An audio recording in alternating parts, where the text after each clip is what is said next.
Dear student, this is our fourth lecture for TYBSc Physics.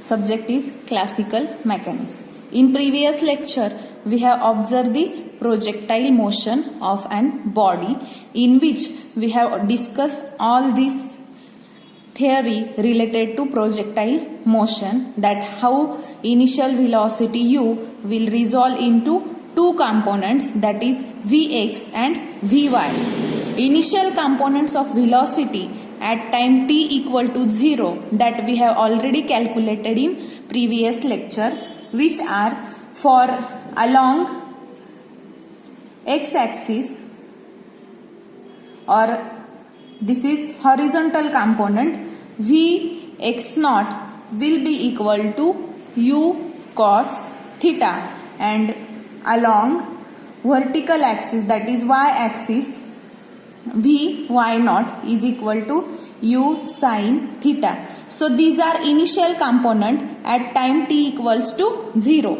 As this time will pass, our component will go on changing, that we have mentioned in this figure, and that we are going to denote by Vx and Vy respectively.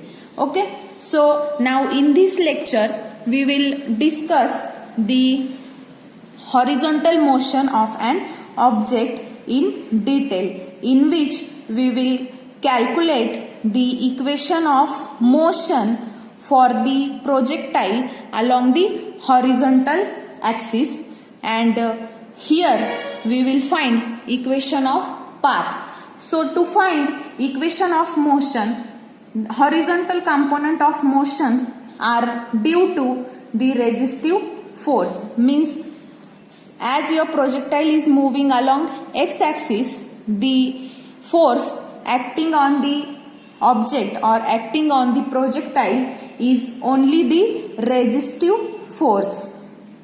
So let's discuss what is resistive force. And this resistive force is nothing but air resistance. So we will find this resistive force. So resistive force is nothing but the force which oppose the motion of the body. So this will oppose the motion of the body. And here motion means what? Velocity. So we have studied three assumptions, in which our third assumption was related to this resistive force, and that assumption was the resistive force will be directly proportional to velocity, and directions of force and velocity are opposite. So according to this, we can find the resistive force, which is given by capital F, and it will be directly proportional to minus mv. So this is nothing but the resistive force. This is definition of the resistive force. So if you observe this, here on LHS there is dimension of force, but here we are having m into v. So if we remove this proportionality sign, we will need some constant that we are going to take as a k. So this will be resistive force F equals to minus kmv. Now if you observe dimension, here there are dimension of force, which is nothing but, we can from Newton's second law, force is nothing but mass into acceleration, that is 1 Newton or 1 kg into meter per second square. But here the dimensions are 1 kilogram and meter per second. So dimensions are not matching. So if we are writing here equal to sign, we have to choose k such that it will have the dimension which will neutralize the dimension of force. Means we will choose k such that we will have the dimension on LHS and RHS will be same. So k is chosen as it will be called as the resistive force constant or resistive force of a medium per unit velocity per unit mass. So K is a resistive constant. K is resistive constant and it will have the dimension of force per unit. This force will be again resistive force. So resistive force per unit velocity per unit mass. Resistive force per unit velocity per unit mass. So we are going to choose the constant, proportionality constant K, which is we are going to call as a resistive force constant, and it is chosen such that it will have the dimension of resistive force per unit velocity per unit mass. So now for horizontal motion, horizontal means it will be along the x-axis, right? So our force will be along x-axis and velocity will be along x-axis similarly, right? So both components, force and velocity, will be along the horizontal axis. Therefore, for our case, to find equation of motion along the horizontal axis, we will take here resistive force constant along x-axis, that is F suffix x. X will be taken to denote that this force is along x-axis, that is our horizontal axis, equal to minus k, small k, this is small k, m. Now this velocity will be along x-axis, right? So here it will be Vx. Now if you use here Newton's second law, what is Newton's second law? Newton's second law is nothing but force is equal to mass into acceleration. So here mass, that is mass of projectile, m into ax will be equals to minus k m vx. Now again you know that acceleration, definition of acceleration. What is definition of acceleration?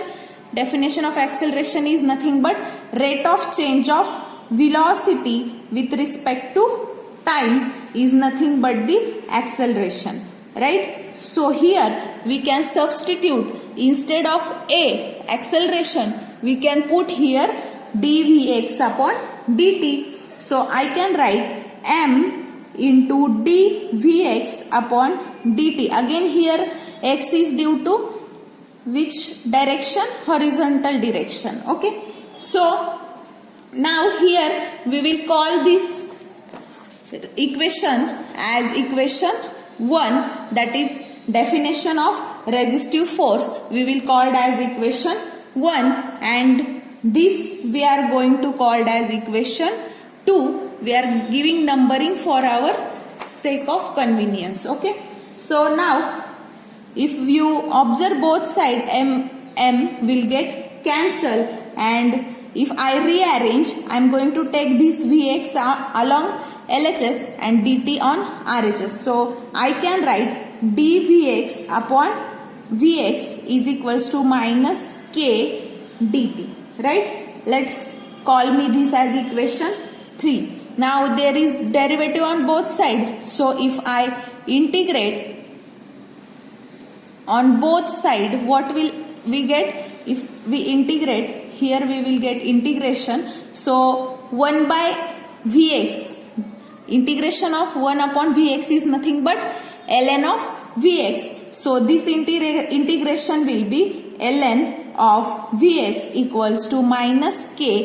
Here there is nothing to integrate with respect to dt. So it will become t. And we are going to take each time the integration constant C1. What is C1 now? Constant of integration.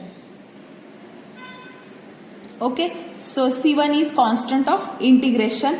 You know the formula that integral 1 upon x dx is nothing but ln x plus c. Okay. Or ln x. So this is according to this formula. So this is nothing but integration of the above equation 3. Now here we are having constant of integration and it is calculated by using the initial condition. Okay, we are going to apply the initial condition of our projectile motion. So what are initial condition? So these are also called as boundary condition in quantum mechanics. Okay, or in mathematics these are also called as boundary condition. Here we will call as the initial condition. So initially at very initial, let's say if t is equal to 0, we know what is velocity along x-axis. It is vx naught, right? When t is equal to 0, velocity vx will be vx naught. Okay, so let's put this condition in equation 4. So by substituting t equal to 0 and vx equal to v naught in this equation 4, what will we get? Ln. Now instead of vx we are having vx naught equals to, now here minus kt, but t is equal to 0 means this term will become 0. So this on RHS there will only C1. So from this I can write C1 equals to what? Ln of Vx naught. So we got the value of constant of integration. C1 is ln of Vx naught. So by using this value, put this value in equation 4. So if we substitute in equation 4, again we will get, now equation 4 is this. So here I want to put only C1. So we will get ln Vx equals to minus kt plus what is C1 now? Ln Vx naught. Now if I rearrange, I am taking this term on LHS, it will become negative. So I will get ln of Vx minus ln of Vx naught will be equals to minus kt. Just take this term on LHS, it will become negative. Now by using property of log, if log a minus log b, then we can write it as ln of a upon b, right? So if we are having log a minus log b, we can write it as log ln a upon b. So by using this property, we will get ln of Vx upon Vx naught will be equals to minus kt, right? Now if I take anti-log, if we took anti-log on both sides, here log and anti-log will get cancelled. I will get Vx upon Vx naught equals to, here anti-log, that means e raised to minus kt. Okay, so this is velocity. If I substitute instead of Vx, what is definition of velocity now? Dx upon dt, that is rate of change of displacement with respect to time. Now I am going to rearrange this, takes this Vx naught on RHS. We will get Vx equals to e raised to minus kt into Vx naught. Right? Now here we will substitute, we will use definition of velocity, that is I will get dx upon dt is equals to Vx naught e raised to minus kt. Okay, so keep this term in mind. I am going to change the page. Okay, so here now I am going to take this t on the RHS. So if we took this t on RHS, what we will get? Dx is equals to, if we took that value of dt on RHS, what we will get? Dx equals to Vx naught e raised to minus kt into dt. Right? From this equation we will get dx upon dt, take this dt on RHS. So we will get this term. Right? So here again if I integrate, what we will get? Just integrate on both sides.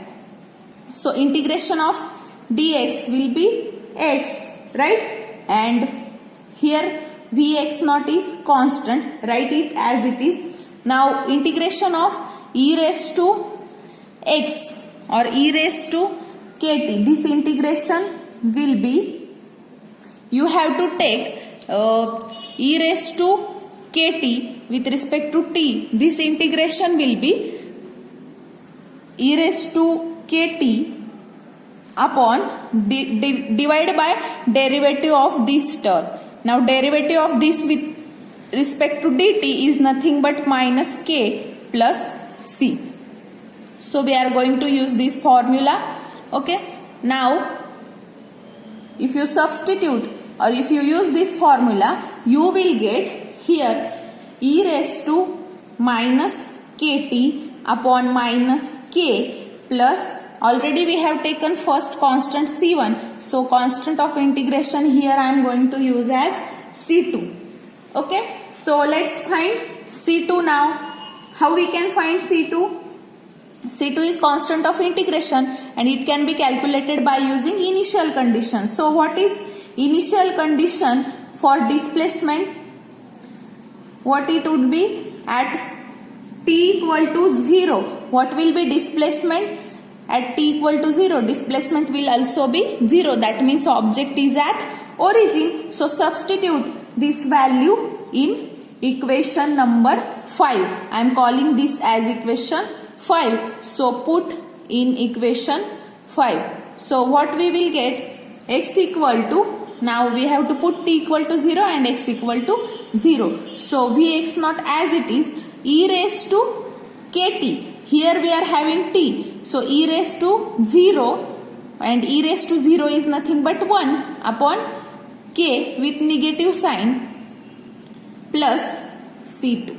And here x is 0. We have to put x as 0. So 0, x is equal to Vx naught and these terms. So put x equal to 0 and t equal to 0 in equation 5. We will get this equation. So from this we can calculate C2. C2 will be what? Here we are having negative. Take on LHS. We will get positive sign, that is Vx naught upon k. So this is our constant of integration, which is nothing but Vx naught upon k. Now let's say this is 6. So put equation 6 in 5. What we will get? This is equation 5. So x is equal to Vx naught e raised to minus kt upon minus k plus, what is now C2? Vx naught upon k. Now if I take this Vx naught upon k common, what we will get? X is equal to Vx naught upon k into, I will write first positive term, 1 minus e raised to minus kt. Taking Vx naught upon k common. Okay. By taking Vx naught upon k common, we will get this equation. Let me call it as equation 7. So this is equation 7. From geometry, in previous lecture, we have already know that Vx naught is equal to what? U cos theta, right? This is from geometry, right? So substitute Vx naught in equation 7. You will get x equal to U cos theta upon k into 1 minus e raised to minus kt. Okay. So let me call this as equation 8.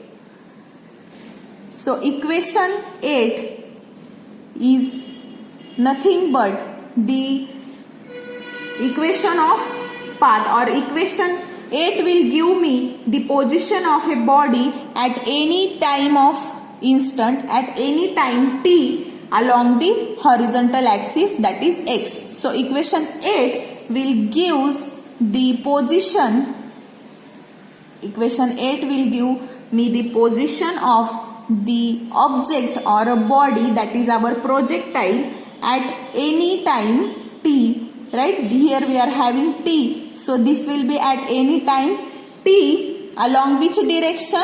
along the x axis or along the horizontal direction. So this is nothing but the equation of motion along the horizontal direction, that is equation 8. Okay.